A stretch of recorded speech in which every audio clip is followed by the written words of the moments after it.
उसे नहीं पता था कि मैं सालों से इस तरह की धमकियों का आदी हो चुका था। इसलिए मैं घुटनों में नहीं बैठा, मगर मैंने कहा, जब से मैं पकड़ा गया मैंने जेल के हर नियमों का पालन किया। मैं अपने लीडरों के अधीन रहा। मैंने किसी शिकायत के बिना सारा काम किया।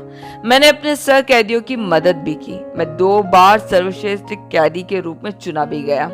मैंने प्रिजन कैंप में कुछ भी बुरा नहीं किया। ऑफिसर का मुंह बदल गया। वो चिल्लाया, चालबाज, तू चुप हो जा। हमारे पास तेरा फाइल है। 4 साल पहले तूने पागल होने का नाटक किया, फिर तूने सरकार के खिलाफ भूख हड़ताल किया। तेरा सलीका थोड़ा बदल गया, ये सोच हमने तुझे सिर्फ 4 साल का सजा दिया, मगर तू प्रिजन कैंप में पहुंचकर पहले से भी बुरा हो गया। तूने अपनी धार्मिक प्रवृत्तियों को यहाँ भी जारी रखा। हमें डर है कि अगर तुझे उस जेल में कुछ और समय के लिए रखेंगे तो तू पूरा जेल ही अपने कब्जे में कर लेगा। पहली बात तो विदेशों से तेरे संबंध है। तुझे विदेशों से अंधविश्वास की बातों का साहित्य मिलता है, और अब अमेरिका के धार्मिक प्रतिनिधि मंडल यहाँ आ रहा है, उसका खबर तुझे पहले से ही मिल गया। और सबसे बड़ा वांटेड अपराधी जू योंगजे ने तुझे ये सब कुछ बताया। दूसरी बात, तू हमेशा हमारे सरकार और धार्मिक नियमों के खिलाफ ही रहा। तूने 3 सेल पैट्रियोटिक चर्च को वैश्या कहा। 4 साल में तेरे बदलने और तेरे पछतावे का कोई आसार हमें नजर नहीं आ रहा है। तीसरी बात, हमने एक प्यारे माता पिता की तरह जेल में तुम्हारा ख्याल रखा, मगर तूने लिखा ये जेल एक कब्रिस्तान है। हमारी सरकार ने पूरी कोशिश की तुझे सरकार के लिए फायदेमंद बनाए, मगर तूने हमारी हर कोशिश को इनकार किया। वो जितना बोल रहा था उसका गुस्सा और चढ़ रहा था। वो और चिल्लाया, आज हम तुझे एक ऐसा पाठ पढ़ाने जा रहे हैं जो तुझे कभी नहीं मिला। शायद इसकी वजह से तुम जाग जाओ और अपना रास्ता बदल दो। गार्डों को बुलाया गया और कहा गया, इसे ले जाओ और खूब अच्छे से इसका मनोरंजन करो। वो लोग मुझे टॉर्चर रूम लेकर गए। मुझे हथकड़ी से बांधा। बिजली का शॉक, कोड़े और डंडे की बरसात होने लगी। मेरे शरीर के चिथड़े हो रहे थे। मेरा पूरा शरीर घाव से भर गया। मेरे बेहोश होने के तुरंत पहले मैंने प्रभु की आवाज सुनी, ये तेरा बुलाहट है, दिस इज योर कॉलिंग। वचन के खातिर और यीशु की गवाही के खातिर तुझे इसे धैर्यपूर्वक सहना होगा। जब मुझे होश आया तो मैं अब भी मरे हुओं की तरह जमीन पर पड़ा हुआ था। गार्डों ने मुझे उठा, फिर उस छोटे से सेल में डाल दिया। मेरे हाथों और पैरों में हथकड़ी लगी हुई थी। उस दिन प्रभु ने मुझे एक स्पष्ट सपना दिखाया। उस सपने में मेरे हाथों की हथकड़ियां अपने आप खुल गई।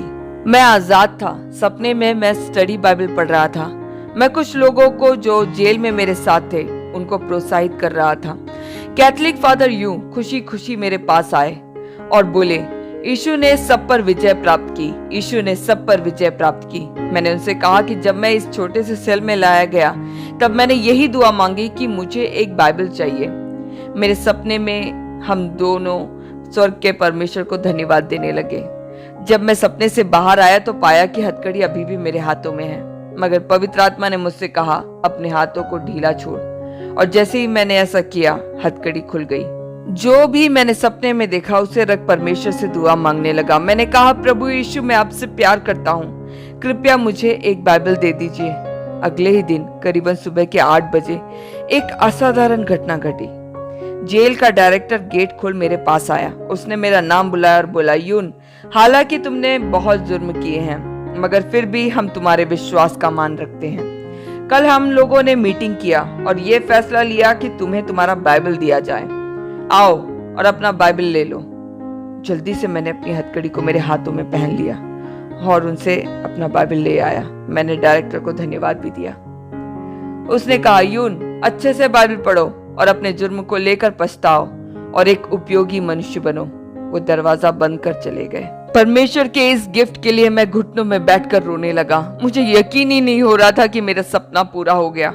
किसी भी कैदियों को कभी भी बाइबल या कोई भी क्रिश्चियन साहित्यों को रखने की अनुमति नहीं होती थी, मगर अद्भुत कि प्रभु ने मुझे वहां पर भी बाइबल दे दिया।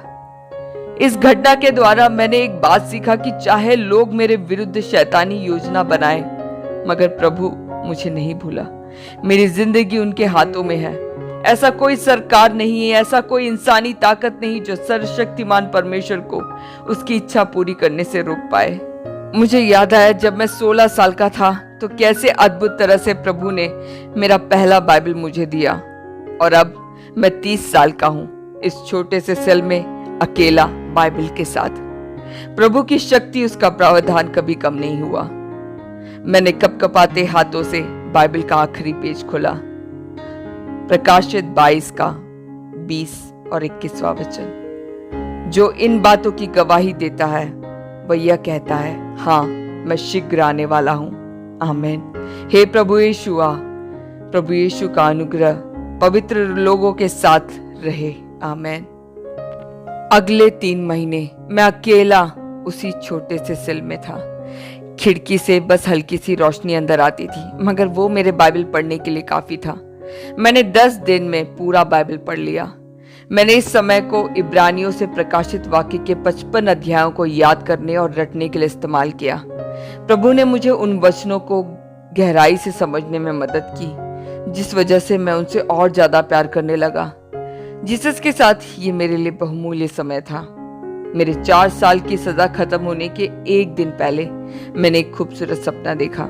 मैंने देखा एक वृद्ध महिला जिसके बाल सफेद हैं, चांदनी को हाथ में लिए मुस्कुराते हुए मेरे पास आ रही है। मुझे समझ में आया ये मेरी माँ है। मैं दौड़कर उनसे गले मिला। उन्होंने अपने प्यार भरी आंखों से मुझे देखा और कहा, मेरे बच्चे डरना मत। मैं खुशी से सपने से उठ गया। फिर मुझे लगा कि ये सिर्फ एक सपना है, ये कैसे हो सकता है। फिर भी मैंने उस सपने को रख दुआ मांगी, प्रभु से प्रार्थना किया कि मुझे फिर से मेरी माँ से मिलने का मौका दे। 3 दिन के बाद करीबन 11 बजे एक गार्ड सेल में आकर मुझे ऑफिस ले गया।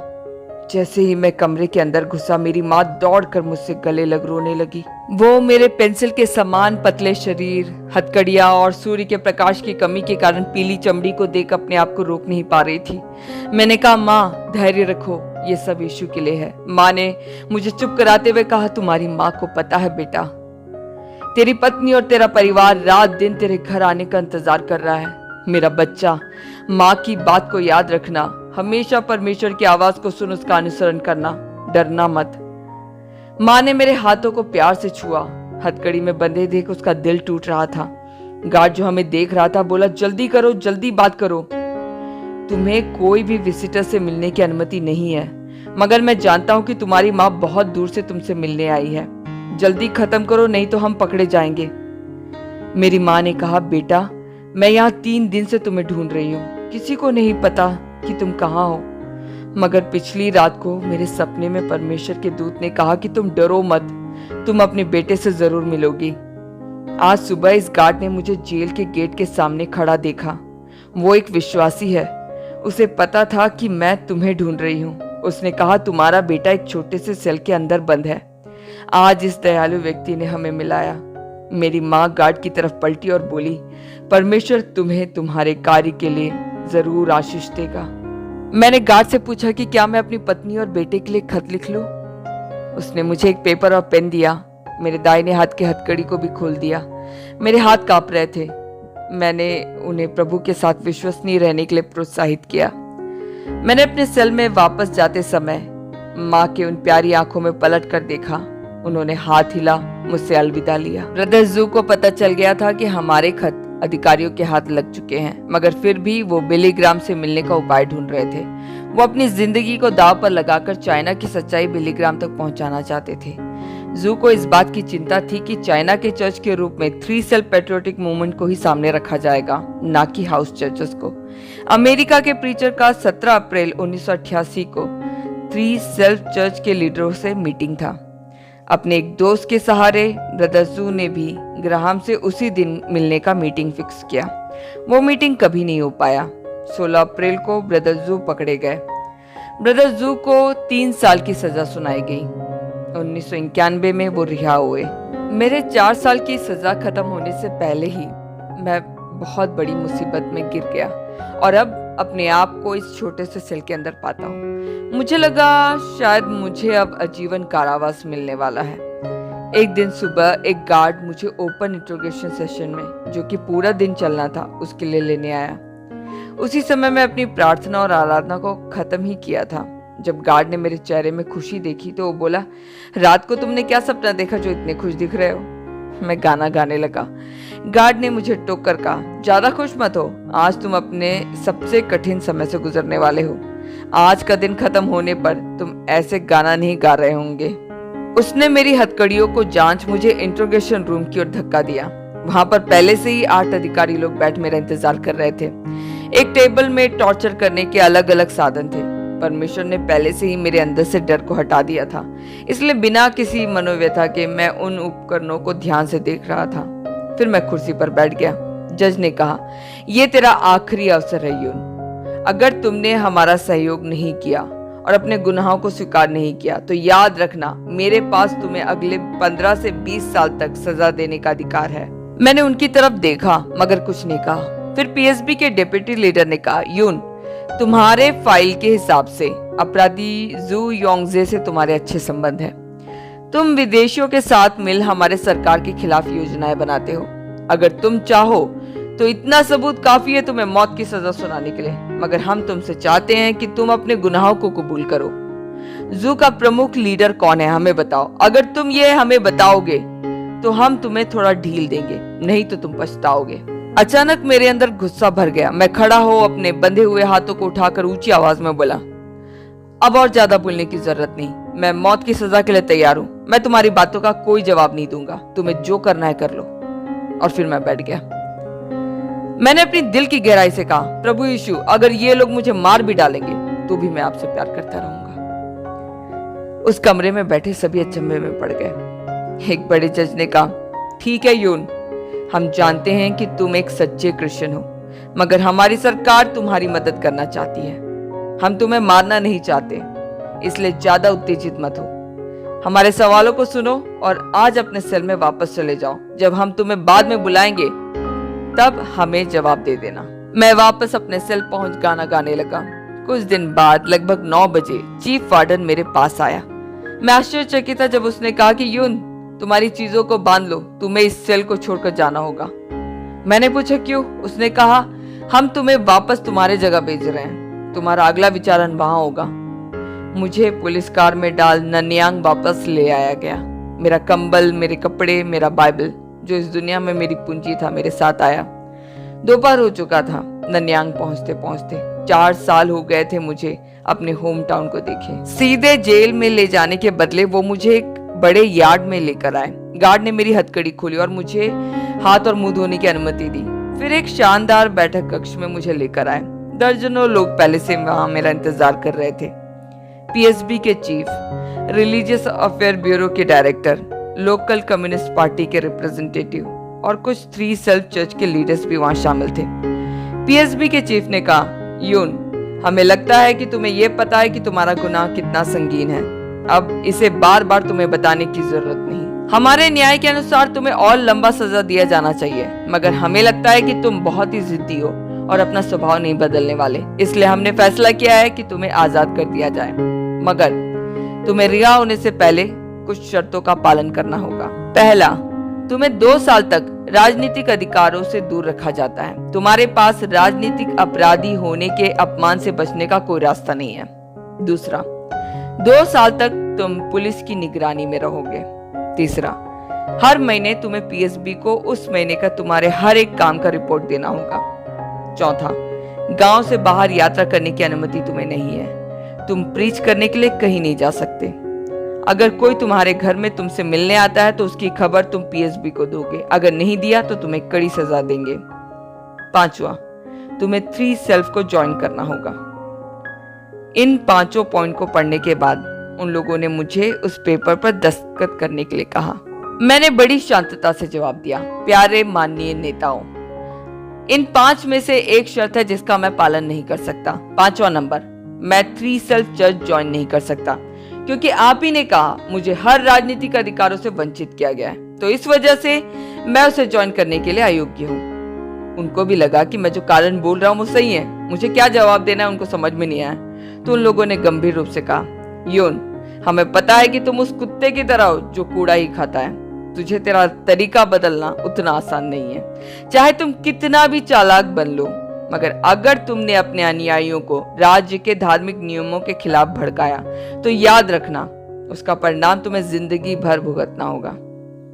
मैंने पाया कि वो लोग पहले से ही मेरे लिए बस का टिकट खरीद कर रखे थे, रात का आखिरी बस का टिकट। मुझे बस स्टैंड तक छुड़वाने के लिए उन्होंने कार भेजा। मेरा दिल खुशी और कृतज्ञता से उछल रहा था। मैं आखिरकार जेल से आजाद हो गया। आधी रात के पहले मैं अपने गांव में पहुंचा। अंधेरी गलियां, ठंडी पगडंडियों में मैं चलने लगा। एक तरफ से मैं उत्तेजित था तो दूसरी तरफ से थोड़ा बेचैन भी। मुझे पता था कि मेरी अनुपस्थिति में मेरे परिवार ने बहुत सहा। कुछ घरों की चिमनियों से धुएं बाहर निकल रहे थे। ठंडी से बचने के लिए लोग चिमनी जला आग तापा करते थे। मैं तेजी से अपने घर की तरफ चलने लगा। मुझे अपना घर दिख गया। मैं 2 पल वहीं रुक गया। ये एक सपने की तरह था। मैंने इन 4 सालों में बहुत कुछ सहा, मगर परमेश्वर विश्वसनीय रहा। मैंने डरावनी यातनाएं सही, मगर परमेश्वर विश्वसनीय रहा। मुझे कई बार कोर्ट और जजों के सामने घसीटा गया, मगर परमेश्वर विश्वसनीय रहा। मैं भूखा और प्यासा था, बेहोश भी हुआ, मगर परमेश्वर विश्वसनीय था। इन सब में परमेश्वर प्यारा और विश्वसनीय था। उन्होंने मेरा साथ कभी नहीं छोड़ा। उनका अनुग्रह मेरी हर जरूरतों में काफी था। मैंने यीशु के लिए जेल में नहीं सहा, नहीं, मैं यीशु के साथ उसकी उपस्थिति को, खुशी और शांति को रोज अनुभव कर रहा था। सुसमाचार के लिए जेल जाने वाले झेलते नहीं हैं। जेल में वो लोग झेलते हैं जिसने कभी प्रभु की उपस्थिति को महसूस ना किया हो। मेरे परिवार वाले नहीं जानते थे कि मैं आज छूट चुका हूं, इसलिए वो मेरा इंतजार भी नहीं कर रहे थे, क्योंकि अधिकारियों ने इस बात की सूचना उन लोगों को नहीं दी थी। मैं अपने घर के दरवाजे तक पहुंचा। मैंने दरवाजा खटखटाया। मेरी प्यारी पत्नी ने दरवाजा खोला। मुझे सामने देख वो अचंभे में पड़ गई। उसने मेरा स्वागत किया। मेरा छोटा इसहाक सो चुका था। डेलिंग ने उसे जगाया। दोनों आंखें फाड़ फाड़ कर मुझे देख रहे थे। उनको अभी भी यकीन नहीं हो रहा था कि ये कोई विजन है या सपना, या सच में मैं उनके पास हूं। इसहाक 4 साल का हो गया, मगर हम अभी तक एक दूसरे से नहीं मिले। वो अपनी माँ से चिपका हुआ था। उसने अपनी माँ से पूछा, ये कौन है? ये मेरे पापा नहीं, ये कौन है? मेरा दिल टूट गया। मगर कुछ दिन बाद मेरा बेटा धीरे धीरे मेरे पास आने लगा। हम लोगों ने घुटने टेक प्रभु का धन्यवाद किया कि उन्होंने हमें फिर से मिलाया।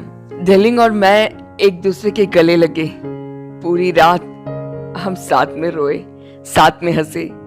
हमने हमारे संघर्ष और उन संघर्षों में प्रभु के प्रावधान और उनकी अच्छाई की कहानी एक दूसरे को सुनाई। जब मैं घर आया तब माँ वहां नहीं थी। माँ ननियांग गई हुई थी ताकि मेरी रिहाई की कोई खबर वो पा सके। अधिकारियों ने उन पर ध्यान ही नहीं दिया और उनके किसी भी सवाल का कोई जवाब नहीं दिया। मेरी रिहाई की दूसरी शाम माँ टूटे हुए दिल के साथ हताश घर पहुंची। आप लोग अंदाजा लगा सकते हैं माँ का वो जाहिर न कर पाने वाली खुशी को, जब उन्होंने देखा कि मैं घर पर हूं।